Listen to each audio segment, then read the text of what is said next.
अष्टचक्र नवद्वारा देवानां अयोध्या तस्यं हिरण्ययः कोशः स्वर्गो ज्योतिषावृतः।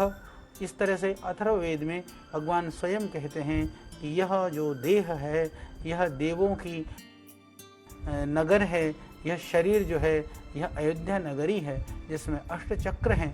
अष्टचक्र क्या है? वो शक्ति केंद्र हैं और 9 द्वार हैं। जैसे कि हमने कहा 2 आँखें हैं, 2 नासिका छिद्र हैं, 2 कान हैं, तो मुख, पायु और उपस्थ हैं।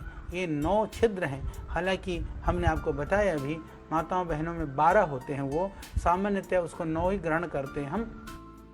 तो इस तरह से इस नगरी में एक देदीप्यमान जो हिरण्यय का मतलब कहते हैं जो स्वर्णमय बिल्कुल चमकता हुआ एकदम जो कोश है वो सहस्रार चक्र है।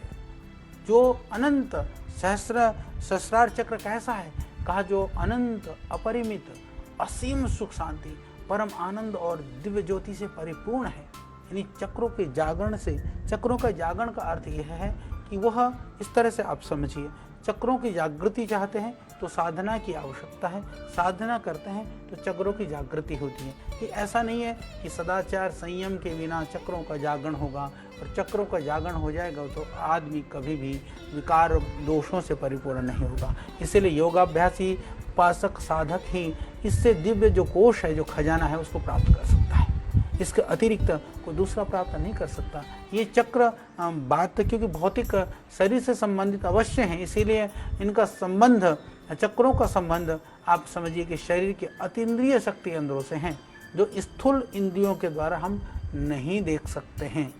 हाँ, ये सत्य है कि हम उसको देख तो नहीं सकते, पर इनसे जो ऊर्जा निकलती है, हमारे शरीर में से जो ऑरा निकलता है ना, उससे ही हमारा जो जीवनी शक्ति है उससे धारण होता है, जीवनी शक्ति इससे चलता है।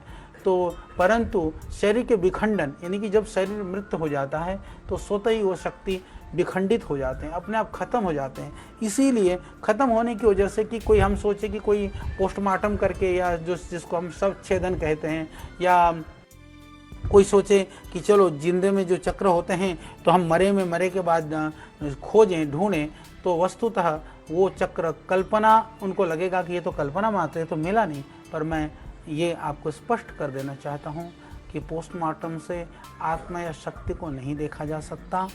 शक्ति का अस्तित्व दृश्य पदार्थ से नहीं, उसके कर्म से अनुभव किया जा सकता है।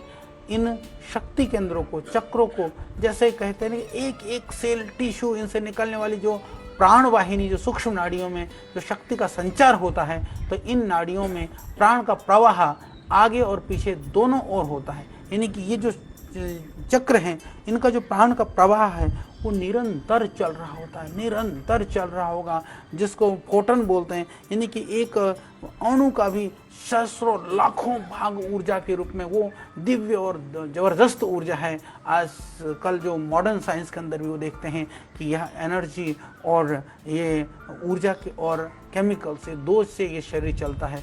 तो केमिकल्स के विषय में तो काफ़ी रिसर्च हो गया, पर एनर्जी के विषय में अभी काफ़ी कुछ रिसर्च होना बाकी है।